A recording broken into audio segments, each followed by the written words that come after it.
चार धाम यात्रा का 4 दिनों में क्या हाल हो गया है, इन तस्वीरों में देखा जा सकता है। 10 मई को केदारनाथ धाम के कपाट खुलते संग ही चार धाम यात्रा का आगाज हुआ था और उसके बाद से लगातार भक्तों का हुजूम चारों धाम के लिए उमड़ने लगा। अगर आप बात करें केदारनाथ धाम की, तो केदारनाथ धाम में 4 दिन में 1 लाख से ज्यादा यात्रियों ने दर्शन कर लिए हैं। वहीं अगर गंगोत्री और यमुनोत्री धाम की बात करें तो वहां भी आंकड़ा 1,07,000 पार हो चुका है। बद्रीनाथ धाम में कपाट खुले अभी सिर्फ 2 दिन हुए हैं और 2 दिन में 27,000 से ज्यादा यात्रियों ने दर्शन कर लिए हैं। ऐसे में अब व्यवस्थाएं चरमरा गई हैं, क्योंकि लगातार चारों धाम में यात्रियों की तादाद बढ़ गई है। इसीलिए प्रशासन को हाईवे पर ही यात्रियों को रोकना पड़ा। ऐसी भी तस्वीरें सामने आई जब 22 घंटों तक यात्रियों को हाईवे पर रुकना पड़ा, रात हाईवे पर बितानी पड़ी और यात्री बुरी तरह गुस्सा हो गए। प्रशासन पर उनका गुस्सा फूटा। इसी के साथ गंगोत्री और यमुनोत्री धाम में तीर्थ पुरोहितों का भी गुस्सा फूट गया। ऐसे में प्रशासन पर कई सवाल उठ गए, लेकिन प्रशासन ने भी 24 घंटे के अंदर इन व्यवस्थाओं को दुरुस्त किया और व्यवस्थाएं बनाकर यात्रियों को धाम तक पहुंचाया। इस रिपोर्ट में जानेंगे कि 4 दिन में चार धाम यात्रा में इस तरह की व्यवस्था क्यों पैदा हो गई। नमस्कार, आप देख रहे हैं उत्तराखंड तक, मैं हूं आपके साथ विजय नेगी। चार धाम यात्रा को शुरू हुए महज 4 दिन हुए हैं और इन 4 दिनों में यात्रा का क्या हाल हुआ है, इन तस्वीरों से उसका अंदाजा लगाया जा सकता है। चारों धाम में यात्रियों का हुजूम उमड़ पड़ा है और हर साल ही ऐसी तस्वीरें देखने को मिलती है। लेकिन इस साल क्या बदलाव आया है कि जो यात्रा में अव्यवस्थाएं पैदा हो गई हैं। प्रशासन ने जितने यात्रियों की तादाद तय की थी, उससे ज्यादा तादाद यात्रा पर निकल आई। हाईवे पर जाम की स्थिति पैदा हो गई और इस बार चार धाम यात्रा में बड़ी बड़ी बसें भी आई हैं, जिस वजह से जगह जगह पर जाम की स्थिति पैदा हो गई।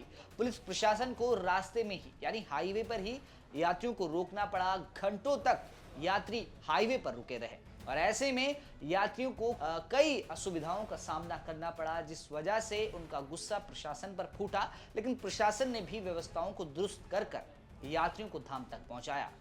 जब यात्रियों को हाईवे पर रोका गया तो धाम तक, गंगोत्री और यमुनोत्री की बात करूं तो वहां तक कोई भी यात्री नहीं पहुंच पाया। ऐसे में तीर्थ पुरोहितों का गुस्सा 7वें आसमान पर पहुंच गया और उन्होंने जिला प्रशासन और सरकार से मांग की कि व्यवस्था बनाकर यात्रियों को धाम तक पहुंचाए, क्योंकि ये वो वक्त है जब यात्रियों को सैलाब धामों में देखा जाता है। ऐसे में यात्रियों को हाईवे पर न रोककर उन्हें धाम तक भेजा जाए। अब व्यवस्थाएं दुरुस्त हो गई हैं। एक बार फिर दोहरा रहा हूं कि अब उस प्रकार की व्यवस्थाएं नहीं हैं कि आपको रास्ते में रोका जाए। अब यात्रा सुगम हो गई है और प्रशासन द्वारा ये व्यवस्था बना दी गई है कि अब यात्री सीधे धाम तक पहुंचने लगे हैं।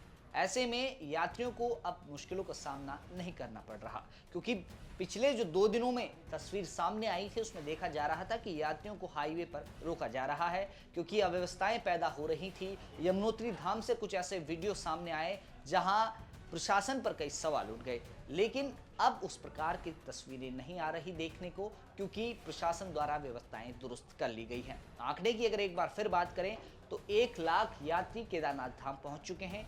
1 लाख यात्री गंगोत्री और यमुनोत्री धाम में भी पहुंच चुके हैं। बद्रीनाथ यात्रा में 2 दिन अभी हुए हैं और 30,000 के पार यात्रियों की संख्या पहुंचने वाली है। ऐसे में अब यात्रियों का हुजूम चार धाम यात्रा में उमड़ने को मिलेगा, क्योंकि अगले 1 महीने पर यह यात्रा चरम पर पहुंचती हुई नजर आएगी, क्योंकि बरसात के मौसम में ये यात्रा कम हो जाती है, क्योंकि बारिश और लैंडस्लाइड के चलते दिक्कतें होती हैं, कई मुश्किलें पैदा हो जाती हैं यात्रियों के लिए। लेकिन अभी ये मौका है जब यात्री धाम तक जाते हैं और दर्शन कर आते हैं। इस वक्त चार धाम यात्रा की स्थिति सुगम है और अब यात्री एक बार फिर से चारों धाम में जाने लगे हैं और यात्रा सुचारू रूप से चलने लगी है। 5वें और 6वें दिन में यात्रा की क्या स्थिति होगी और आने वाले दिनों में कितनी मुश्किलें यात्रा में होगी, वो तमाम जानकारी के लिए आप देखते रहें उत्तराखंड तक और चार धाम यात्रा से जुड़ी तमाम खबरों को जानने के लिए आप देखते रहिए उत्तराखंड।